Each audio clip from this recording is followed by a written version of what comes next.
चाबी फोन कर देगी.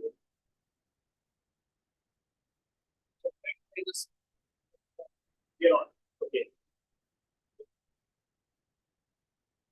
So 11 o'clock on a Sunday morning means third Sunday. It's time for chai and wine. Let's face the audience. This will go in. This will go in. The audience. Yeah. And we are at Ruparega College. Very special chai and wine today. Come here because I'm missing your mic. That's why I'm sure. It's okay. This is just for the introduction for the camera. So welcome to all who are here. Welcome to those watching online. Today, 15th September, is Engineers Day in India. It's also Onam. Happy Onam, everyone. Thank you. We have with us two very experienced and talented engineers from TIFR for a very special Engineers Day TIFR.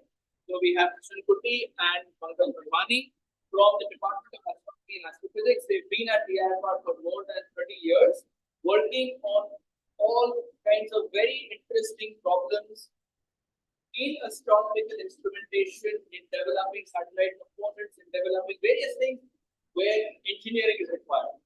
We have a beautiful mix of a mechanical engineer and an electronics engineer, and they're going to be showing you something that they've made. You know, one of us like to see stars. Yes, of course, you take a picture of the sky, you see lots of stars. But what if I want to focus on one of them? Scientists might be interested in getting data only from one star. So what do you do? So that's mainly the topic today, but hopefully they also show you some other things. I believe you also got a model of AstroSat with you. So on that note, I'm going to leave it to both of you. Online audience, please remember that we cannot hear you. So if you have questions and comments, please put them in the chat box of the YouTube channel, and we are monitoring it. We will read the chat and let the speakers know. Of course, online audience don't get shy. Those who are here, of course, we will take a break to try at some point. Thank you all for coming to the rainy day. So on that note, let's get started. Yeah. Okay, good morning all. So Kuti will take you through the introduction part. Then it comes to the explanation. Wait. Now we will share screen. Just a second. Just please wait. Let's share screen.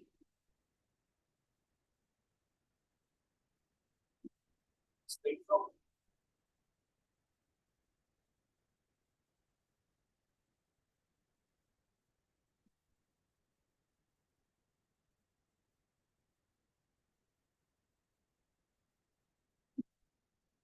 Side focus.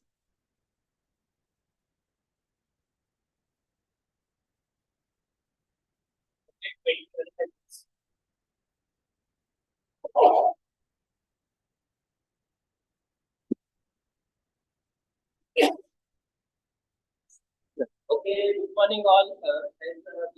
Kuti will take you through the introduction part, and when it comes to the explanation of electronic components and various developments of electronics, I will come in. So it will be like we will be shooting in to this explanation particular things on which they work. So Kuti will take one. So thank you, Professor Arnab, for a nice introduction, and thank you, Pankaj. So good morning to everyone. So today's lecture we will be focusing on the instrumentation part.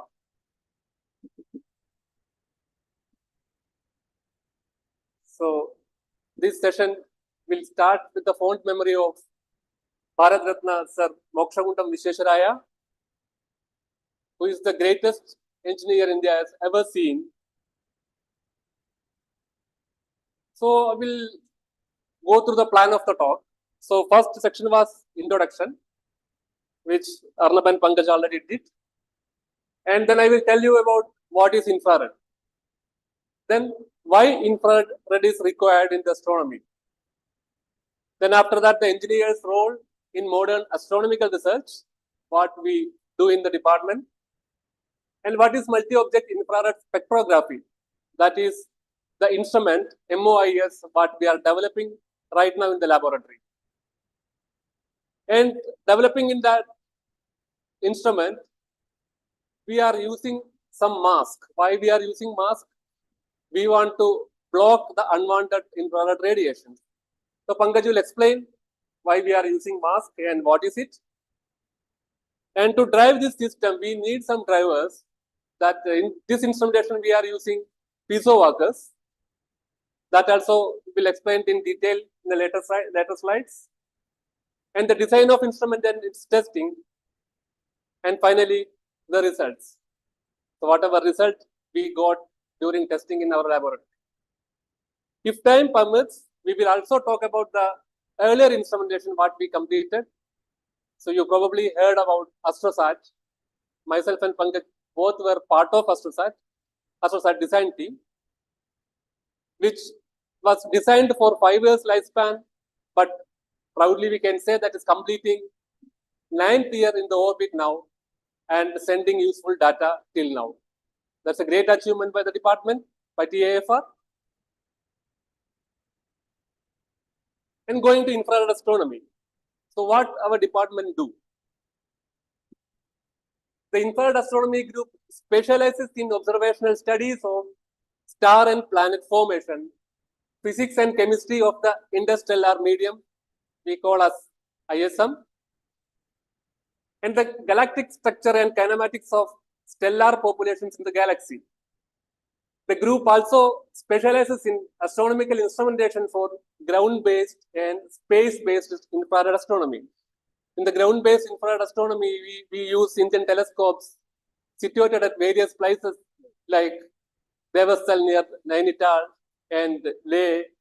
For these telescopes, we use for observational purpose. Also, we are developing some spaceborne instrument. We test that instrument using balloon flights and also satellites. So the instrumentation program currently going in our lab is the development of MOIS. That is a multi-object infrared spectrograph. We will go into detail of MOIS. So before that, I will tell you why this infrared astronomy is important. So basically, you will be knowing in an electromagnetic spectrum, which you can see in the downside. You can see this spectrum here. So in the electromagnetic spectrum, there are many waves, many radiations comes. Yeah.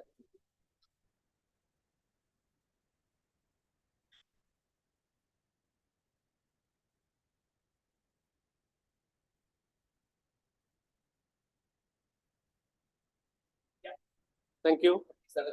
Yeah.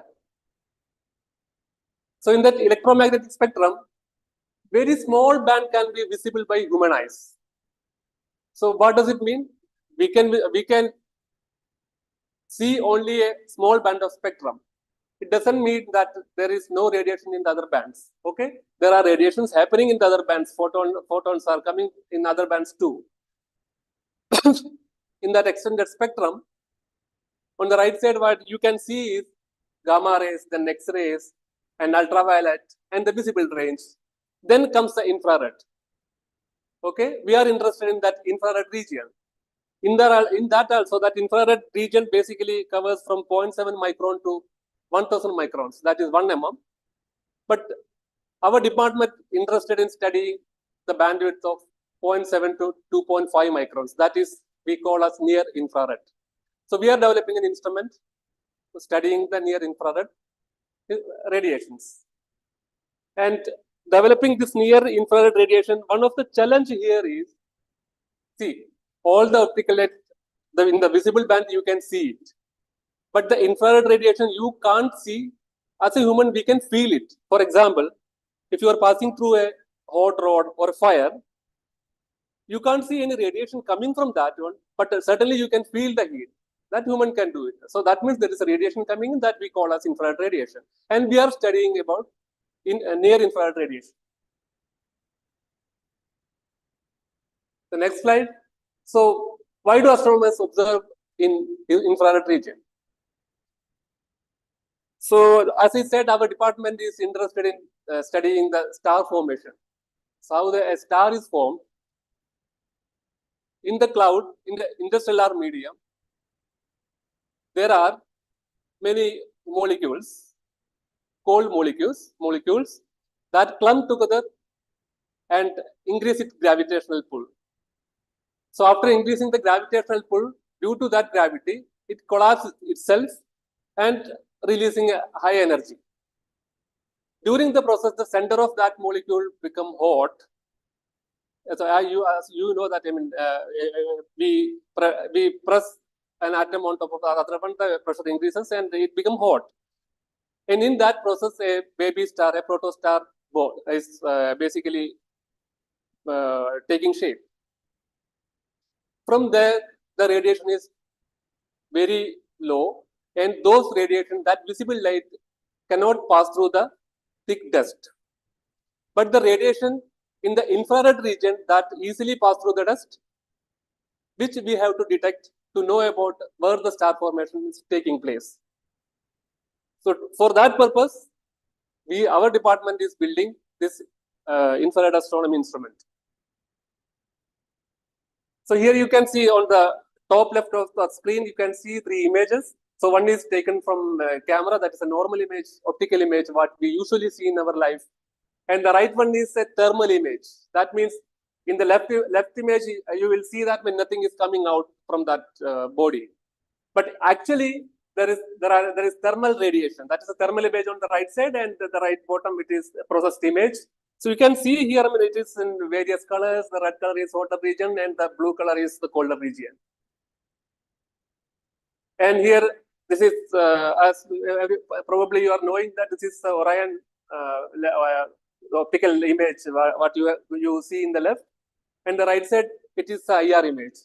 You can see the difference. In the optical image, we see only limited stars. But in the right side, you can see there are a lot of processes taking shape. There are a lot of stars and a lot of baby star and another infrared radiation is happening those places. Basically, the whole sky is full. I mean, it is not like that. I mean, in the left side image, I mean, you can see that there is empty spaces and some places there is stars, something like that. But it is not like that. In the sky, it is full actually, billions of stars.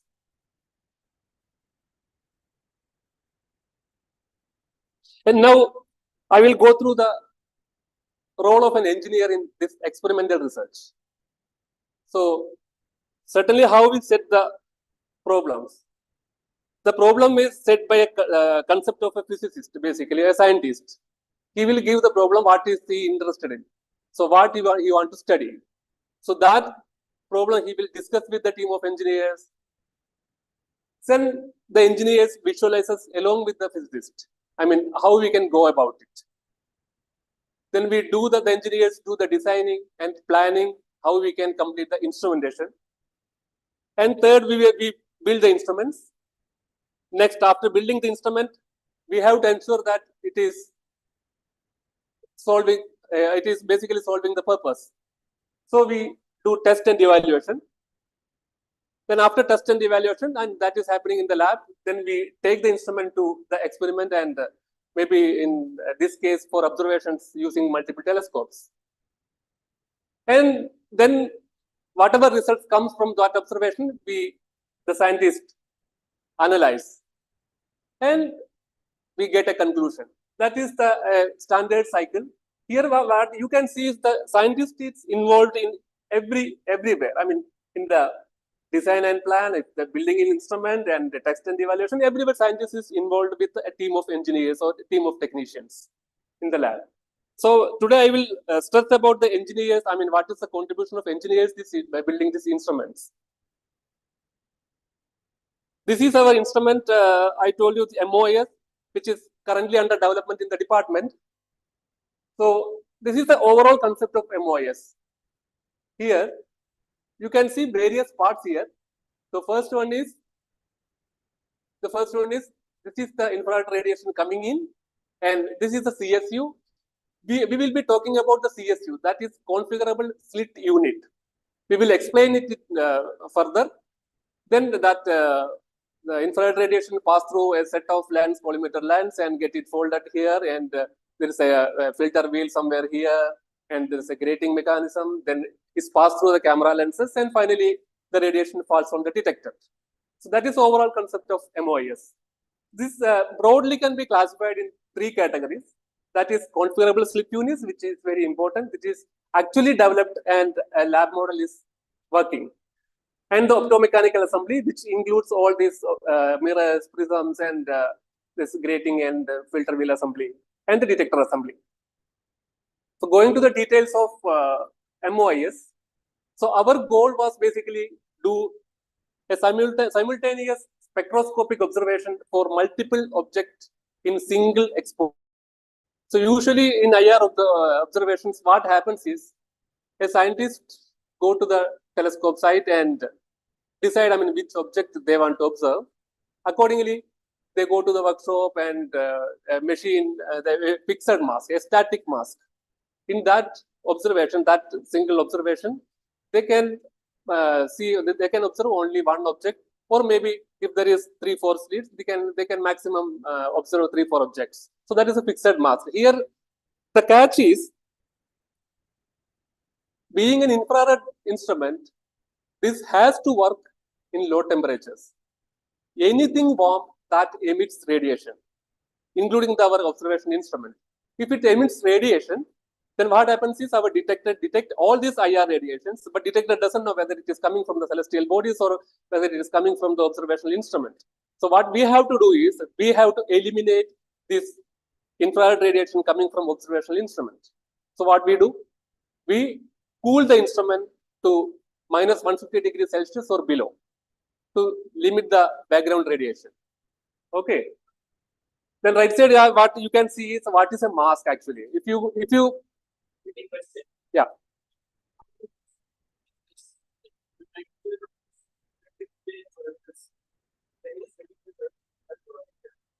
Yeah. So it is cooled by Ln2, liquid nitrogen. Yeah, because we need close to minus 150 degrees Celsius, and liquid nitrogen temperature is essentially 77 Kelvin. Okay, so the liquid nitrogen is enough. That will come to that part later on, how we are getting this instrument get cooled.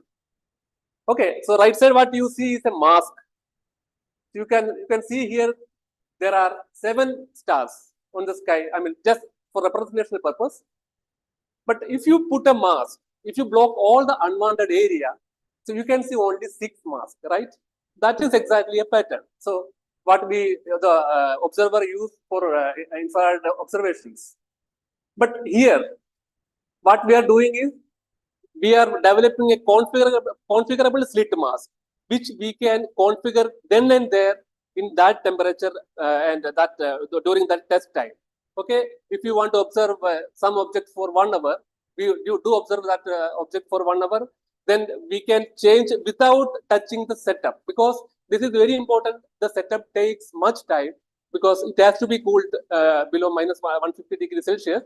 And we have to create vacuum inside, then only it is possible. Otherwise, this cooling is not possible. That is a long process. It takes 2 to 3 days. So we don't want to disturb anything. So in that setup, we can configure all these slits. So that is main aim. That is the main aim. We have to develop a configurable slit mask. And after developing this has to work in a cryogenic environment. The challenge here is, we have to develop a drive mechanism too. That drive mechanism should withstand these cryogenic temperatures. That is important. That electronics, that drive mechanism, that should withstand these cryogenic temperatures. At the same time, we have to get our slit bars cooled to minus 150 degrees Celsius. So I will just hand over Mr. Pankaj to explain about what is a mask and how we are using it. Please, Pankaj. Thank you, Kuti.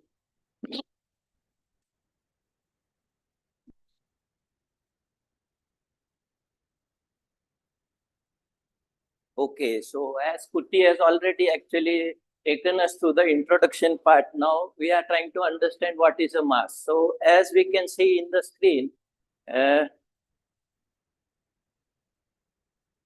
so this is like what, and just like a camera, if it is pointing at some part of the sky, we can see so many stars and so many galaxies. And yeah, okay.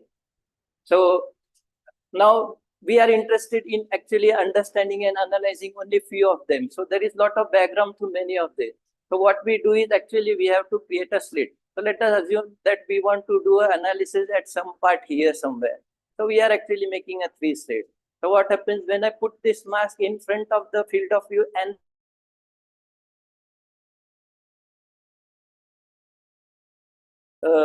stars which are of interest to the scientist. So this is like what we actually trying to achieve. Now, what is here? What we can see here is actually a fixed mass. Now we have to understand why we need a configurable slit. So let us see, like this is the sky in yeah.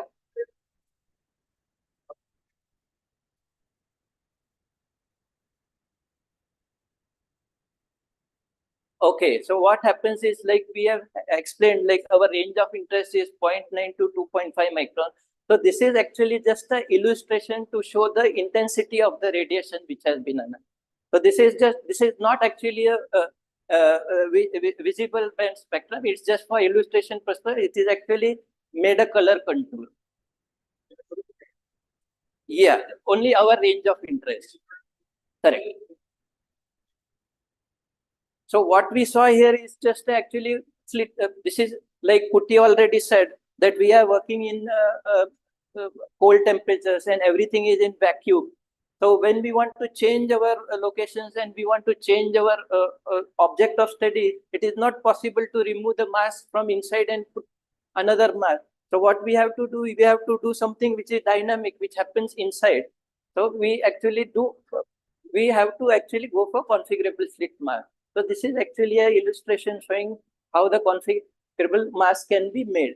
So as you can see in this slide here, like you are seeing so many stars in the sky. Let us identify this 1, 2, 3, the blue and this bottom blue star which we want to analyze. So if I have a 5-slit assembly, so you can see the animation is just opening to those particular stars only, and they are only exposed, and the detector sees only them, and the others are rejected. So this is how, like, you go ahead with the configurable slit unit system. So now let us see, like, what is, so having understood mass configurable slit unit, let us see, like, how it actually, the concept of the configurable slit unit.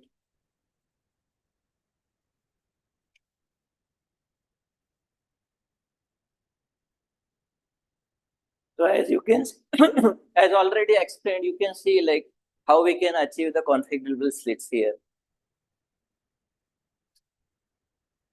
So that actually showed the concept.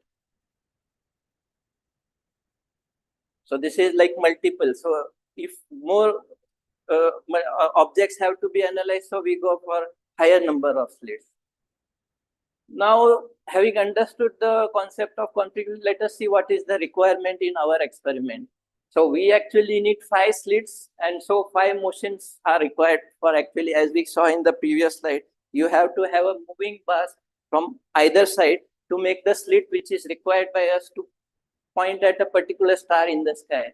This is just actually a demonstration which already showed like how to identify and make a slit in the particular part of the sky. So then now, having come to this, the question we ask is, what do we do? How do we move the bars? So we have to identify some method to make the bars and move them in to and fro in the linear motion.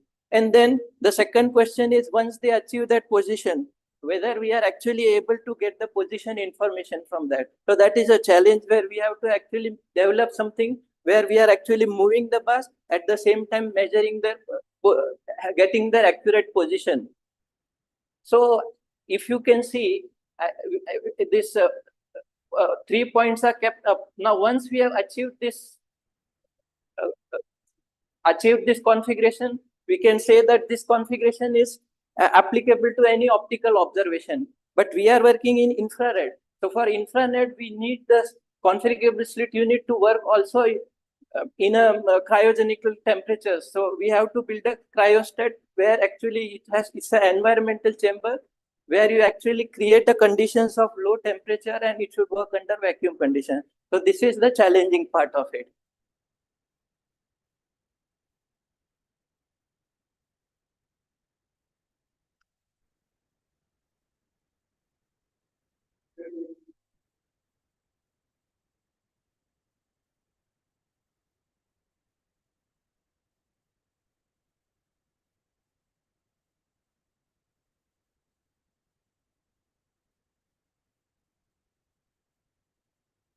Next slide.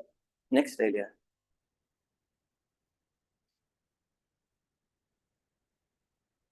Okay, so this is like now we are trying to create a 5-slit assembly. Now we have understood our requirements, how we have to go about, and as you can see on the right top corner here, this is a schematic which we have worked out.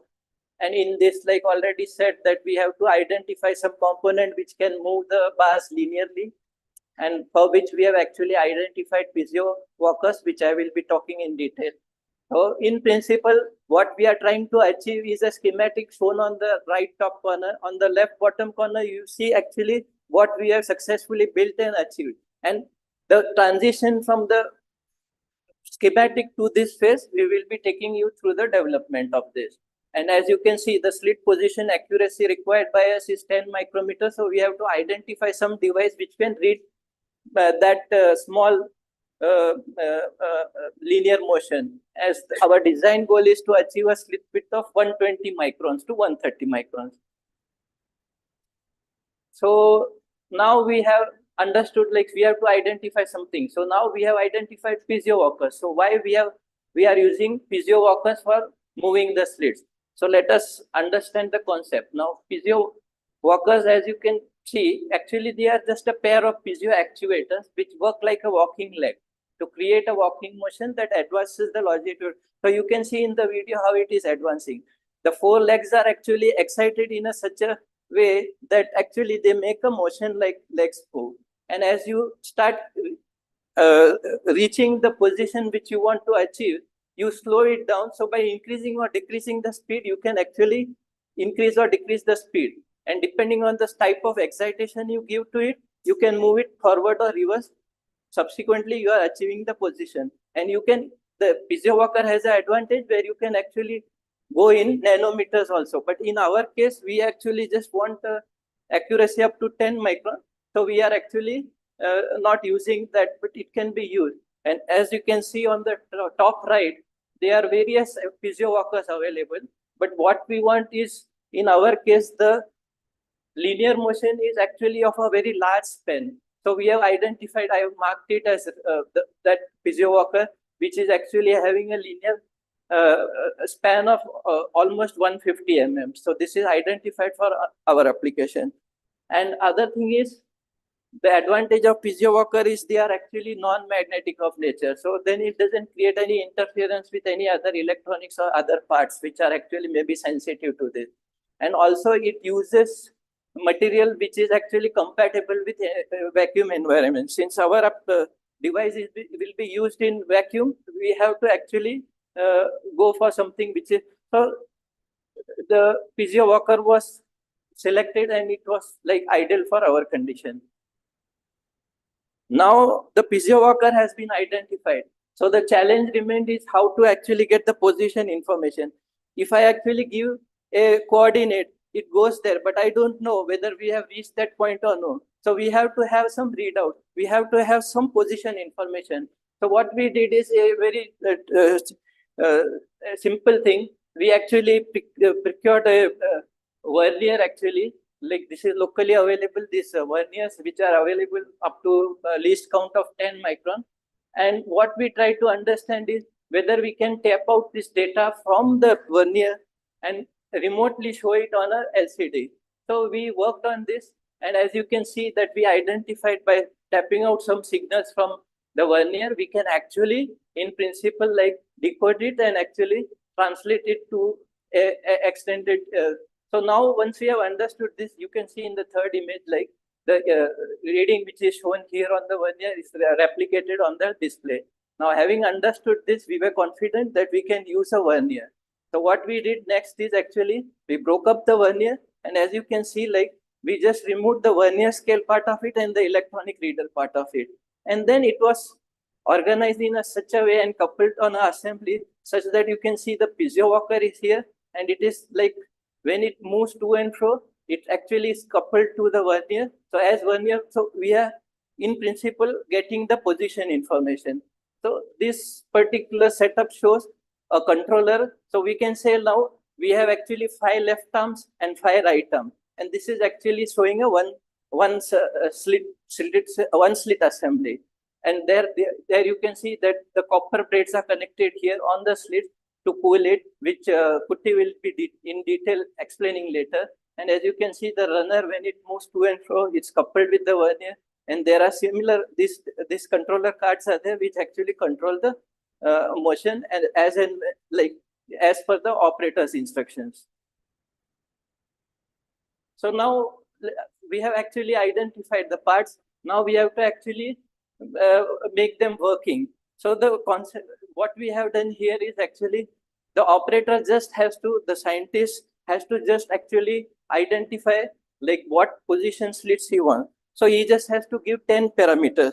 That is the position from the left of the slit and the slit width. So once having fed the, this is a GUI made in Python in our lab itself. And what it does is actually the PC, like once the command has been given, the data is transmitted serially to the master controller in the CSU. Now the master controller identifies what the value has been given by the user. So let us say he has given 1000. So as we know that we have to move from 1000 to 10 mm. So 10 mm to 90. So 90 minus 10, he automatically computes that the right will be 90 minus 10, 80, and the slit width. So that way he computes the values for all the 5 slits, and he actually executes, and this works in a closed loop. So as you can see, the left is your drive controller and the right, they are actually microprocessor based system, and they are actually, the vernier is actually giving a position information to this. So let us say like it is halted at some position and we give some position X. So he sees whether the computed value is more than or less than the required value. And accordingly, he introduces a correction by actually taking the live input information from the vernier. So this is a like regenerative process, and it moves until the required position is achieved. So as you can see now, I'll just go through the process. Like operator has fed some values, so we can see the 5 slits moving. So in this case, he has actually given a position of 45 mm, which is almost at the center, and all slits should be formed in a straight line. So as you can see, the slit has been is actually correcting and forming a slit of 200 micron, and the slit has been formed at 45 mm. Now we want to see the full sky. So if you open it up, so what we see, the window down is actually what is seen by the camera. So we can see the full sky, and this has actually fully opened. Now we will actually, we'll give some position where randomly, like, so here we have given like 10 mm, 20 mm, 25 mm, 30 mm, 35 mm. So you can see like it has actually halted in various positions. So we have like achieved the requirements. And this is now successfully working. So this is how you can see like positions are achieved. I can just play it once more. So just to get, first time we just got an idea. So this will give a better picture and understanding.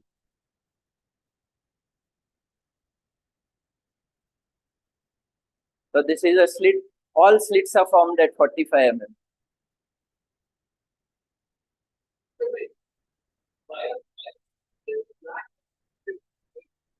Actually, this is in an experimental stage where we want to do it black later on. In the final product, we will be, because we want to avoid reflection from the slits, we will be actually using black then. So we tried only on few. In this actually, all the slits are also of different types. Like we are trying to understand which material is better, and so this is a lab bottle. According whichever gives best result, we will actually use that.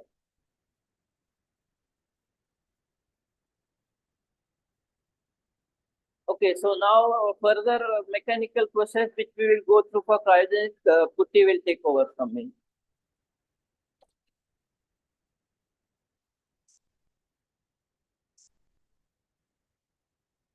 So thank you, Pankaj, for a nice explanation of our instrument. So now I take you through the process, the mechanical design process, what we completed.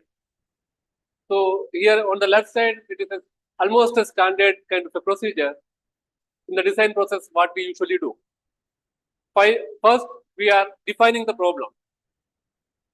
Defining the problem in such that what result we require.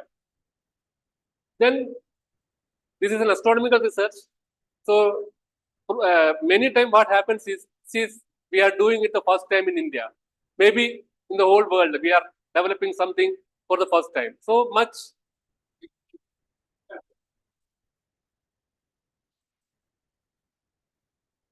much information will not be available. Then also we collect the maximum information available and do a brainstorming session with our scientists and the team of engineers and technicians. Then we start building the blocks brick by brick, developing the instrument. Then that design we submit for some peer review, then expert review, take the suggestions from that review, then incorporate those suggestions into the design, then we modify the design, improve the design, optimize the design, finally the instrument is done. So that is the usual process. And here on the right side, what you can see is, this is the concept given to us. The observation window is 8.57, 85.77 mm square. In that observation window, they need 5 slits for object observations. That 5 slit has to be configurable during the observation time. So that was the aim. We set the problem there. What we did is, we equally divided that 85.77 mm into 5 parts, geometrical division. Then we started building, we identified the components what we can use for the drive system, as Pankaj explained. I mean, we identified that the piezo motor we can use. There are many advantages that we'll explain. So we started modeling the parts, each and every parts. Here on the down, you can see here the single arm of a configurable slit mask. The components here is a slit bar on the top and the piezo motor fixed on an aluminum, specially machined plate. That piezo motor have a walker, piezo walker. And for the feedback loop, we have a customized vernier scale on the bottom. All these 3 components should move together precisely. What we did is, both ends we used some link rod to connect the runner to slit bar and the feedback vernier. Then after designing that each and every component, we assembled it on the bottom side to see whether there is any interference or whether we can produce this. Then you can see, I mean, when you are seeing this, it is a very simple thing, but you can see here the clearance between 2 slits. See here, the basically what we want to do is, we want to block all the unwanted light. Any stray lights falling on the detector, we want to block it. Here we are overlapping the left side and right side arm. The clearance between these 2 slits only 200 mm. You can just imagine 200 micrometer. How much the 200 micrometer is. Our hair is thickness of around 150 micrometers. So you can imagine how precisely we machined and we assembled it, because this is a multi-component assembly. So getting a precision like 200 micron in the multi-component assembly is very crucial, but we achieved it. And on the left side, this you can see when we are seeing the instrument from one end, we can see this model. So here you can see this. This is basically the design. Design is to block all the unwanted light. At zigzag manner it is designed, and in between the clearance is close to 400 microns. And that was a model, and finally what we achieved. This is the actual product, photograph of the actual product. What we designed, we achieved it. So you can see here in the left side, that one. And we developed this 3-slit CSU prototype in the laboratory to see whether it is function properly, whether we can achieve the desired temperature on the slit bars, and whether this piezo drive system will work. We developed a 3-slit prototype, then we are confident that in the testing time, I mean, we can do it. I mean, we can achieve whatever our design goals are. Then that 3-slit prototype we can converted into 5-slit lab model that is completed and working in the laboratory for last 6 to 8 months. Here, what you can see is all the components what we have in the assembly. Here, you see this golden color. Sorry, you see this golden color here. This is nothing but a multi-layer thermal insulator. When you see the satellite photo, you probably have seen that, I mean, that is covered with some golden paper, right? What is it? It is multi-layer thermal insulator. The same thing we used here also, because it totally insulates the instrument from the outside radiations. I mean, if it is hot or it is cold, doesn't matter. It works as a blanket. So we used it here. Why we used it? Because our piezo motors are not rated for sub-zero temperatures. When the slit bars are going for minus 150 degrees Celsius or below, automatically from the radiation from those slits will cool these piezo motors also. If it goes to sub-zero temperatures, the piezo doesn't work. So we want to protect the piezo motors from that radiation. So we are using these MLI blankets. And the other component what you see is a piezo runner, which I explained earlier. And here inside this is a piezo walker. And this is a moving arms, left side and right side. And the white color what you see is nothing but copper braids. Why these copper braids? The copper braids, one end of the copper braids is connected to the cold plate. Earlier there was a question, I mean, why we are pulling it. So this copper, one end of the copper braids is connected to a cold plate, which is a part of a liquid nitrogen tank. And down here it is piezo drive and this control electronics and the vernier, feedback vernier scale you can see here. And there is a customized power supply used in the system. And on the right side, you can see this 5-slit CSU lab model, which is working. It is an enlarged view here. This is observation window. You can see this is 85.77 mm. And this is a CSU prototype assembly. I mean, these are the stages we went through. So we fabricated some slotted CSU base and moving arm assembly for piezo workers, then integration of customers vernier machining system for CSU, then the link road assembly, thermal isolation for piezo workers, and all this assembled together and submitted to testing. Here in these visuals, you can see the laboratory low temperature testing of the CSU. So as I told, I mean, this has to work in the low temperatures.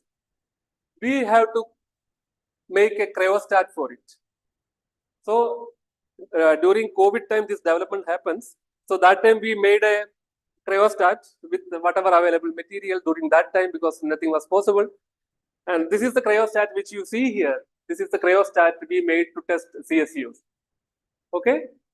This picture is showing, I mean, we are submitted this to helium leak test because this have many joints and the welding joints, all these connectors are fixed here. So we have to ensure that this is not leaking. So we have to achieve a 10⁻⁵ level vacuum. Then on the right side, you can see, here you can see the CSUs assembled to the cryostat body upside down. Earlier, what you've seen is the CSU on the other way. Now here it is upside down and the copper braids are hanging down. And that copper braid, where it goes, that copper braid is coming here and connected to a cold plate, which I told you, this is a part of a liquid nitrogen tank. This is the base of a liquid nitrogen tank. From here, we tap these connections. And on the right side, you can see each and every moving arm of this piezo drive have many electrical connections. We have to take out all the electrical connection through the cryostat body without any leakage. That was a challenging part. And here you see the connector here. I mean, it have many connections. This orange wire is coming out, many connections here. This is basically ready for the cryogenic test. We are taking it to cryogenic test after the assembly. This is the cryogenic test setup. On the left side figure, what you see is that bigger liquid nitrogen container of 250 liters or so. On the left side, it is a turbo pump to create vacuum inside the cryostat. This is the cryostat. And this is a rotary pump for roughing up the container in the early stage of evacuation.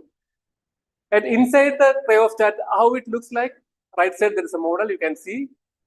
This is that the blue color thing is the base of CSU, and the slits are upside down. From there, the copper braids will come, and on the pink tank, that liquid nitrogen tank, on top of that there is a cold plate. That cold plate will be connected with that copper braids. This is how the the slit plates are getting cooled. I will just run a video. This is the cryogenic testing happened in our laboratory. You can see here all the components which you have seen in the earlier slide.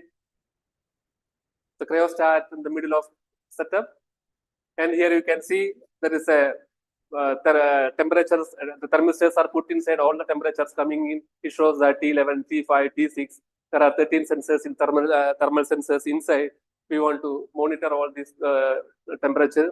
Now the liquid nitrogen flow started. You can see here it is an automated system, and whenever the temperature, this is basically a periodic liquid nitrogen filling.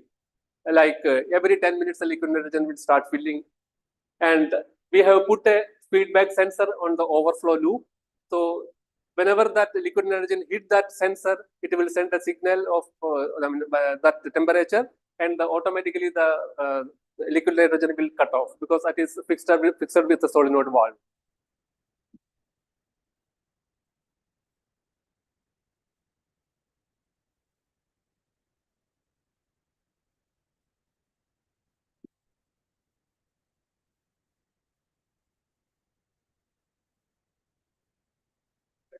Next slide.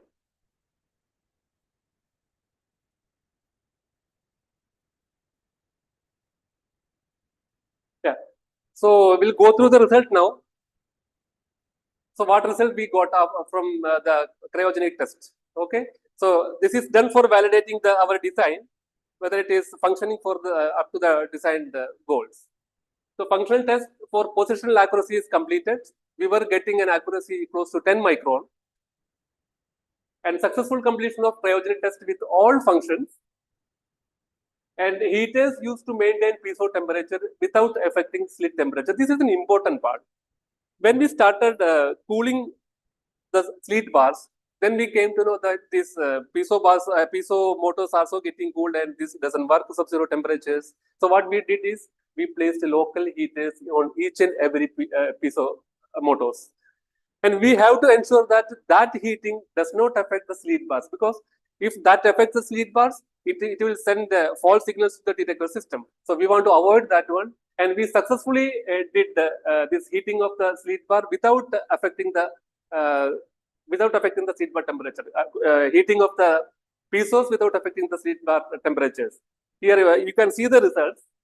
This is the cryogenic results from the cryogenic test. On the bottom end, you can see on the violet color, it is the cold plate temperature. And above that, what you see is the temperature what we achieved. It is around minus 153 Kelvin. And on top, it is piezo temperatures. We have put sensors on the piezos also. Here you can see the kink. What is that kink? Usually in the common test, the piezos are going sub-zero temperature. Then whenever we want to position the slits, we just switch on the heat. Whenever we switch on the heat, immediately within 8 minutes, the temperature of piezos goes up and get it functional. Then we switch off the heats, then do the observations. Then again it goes down. Then when we want to adjust the slit, we again switch on the heater. That is the kink you can see here. And highlighting the features here. So first of all, I will tell you why it is important to develop the instrument in the laboratory. So there are two. This is not the first time in the world. The configurable slit units are there in use in two places. One is MOSFIRE in 10-meter class Keck telescope, which is situated in Hawaii. This configurable slit is made by a Swiss watchmaker company, and the company's patented the design. It is not easily available. And another configurable slit unit is operational in Canary Islands, Grand Telescopio Canary situated in Canary Islands. That is also a 10.4 meter class telescope. The instrument is called as Emir. So that is developed by a Netherlands-based company that is also patented. So buying this patented design is a costly affair, which goes beyond our research budgets. So it is important to develop our own instrument, which gives us more control on the instrument, and we know what we can do to correct anything gone bad. So that is added advantage, and the financial burden is much more to buy these patented designs.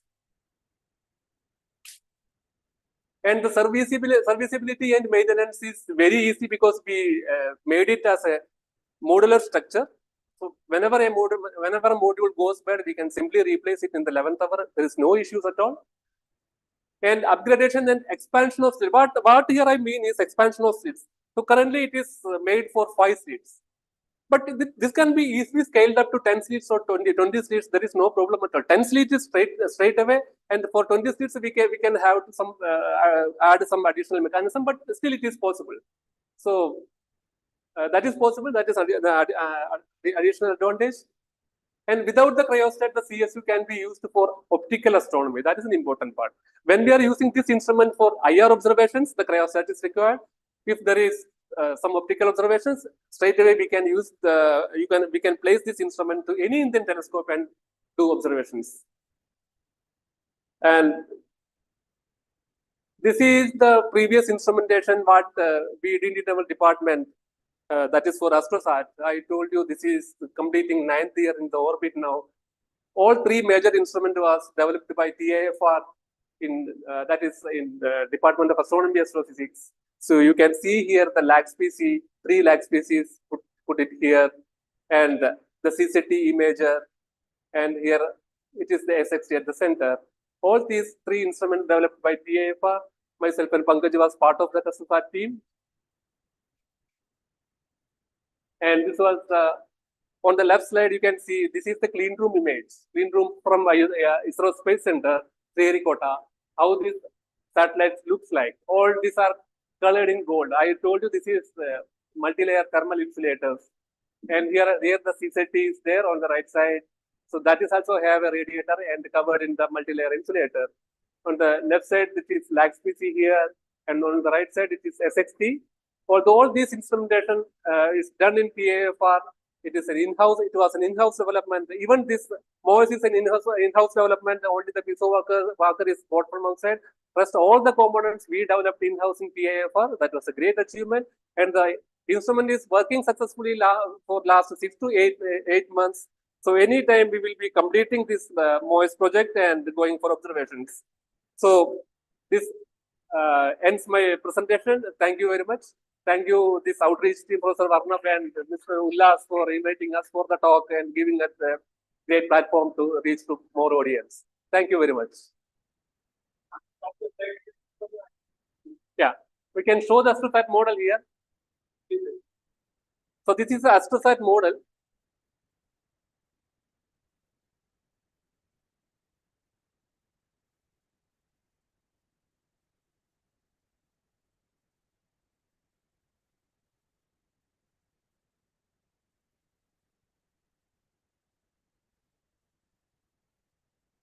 Just want to show the AstroSat model which we developed 9 years back. It is currently it is currently orbiting, completing 9th year. It was planned for 5 years because of its robust design. So it is completing 9th year, and it gives useful data, sending useful data, and we are very happy to see this instrumentation. Thank you.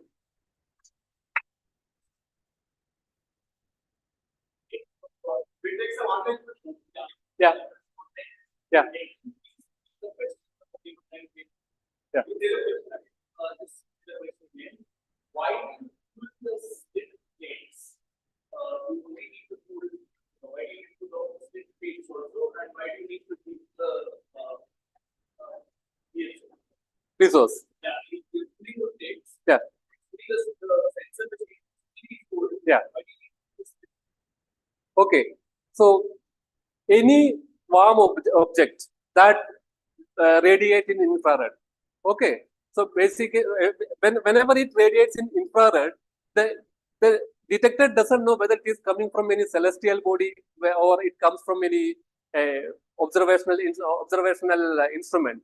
So to avoid that confusion, to basically block all the unwanted background IR radiation, we want to cool that observational instrument, that slit plate, to a temperature where it does not radiate much IR in our range of interest. So that is the reason we are cooling the slit plates. But why we are heating the pieces? Our pieces doesn't work sub-zero temperatures. So whenever it goes below 0 degrees centigrade, the pieces doesn't work. So we have to get that pieces to work to make the configurable slit. Then we heat the pieces and get it configured. I think that is clear. Yeah. Anyone? Any questions? Yeah. Detector, single detector. Single detector, but we can see this multiple images in different time. Because in one observation, it is one image. And whenever we change the slit bar's position, it is another image. I mean, that is the second observation. It is single detector.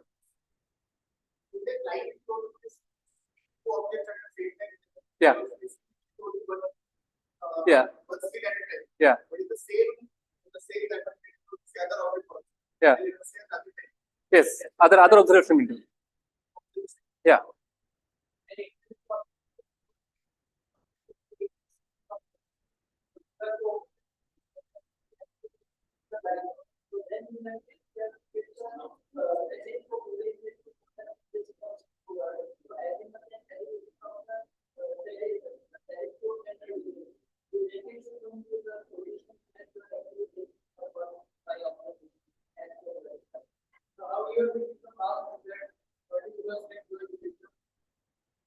That is basically that optical spectrograph. Okay, these rays are filtered first for the bands, and it is graded. So all these particular wavelength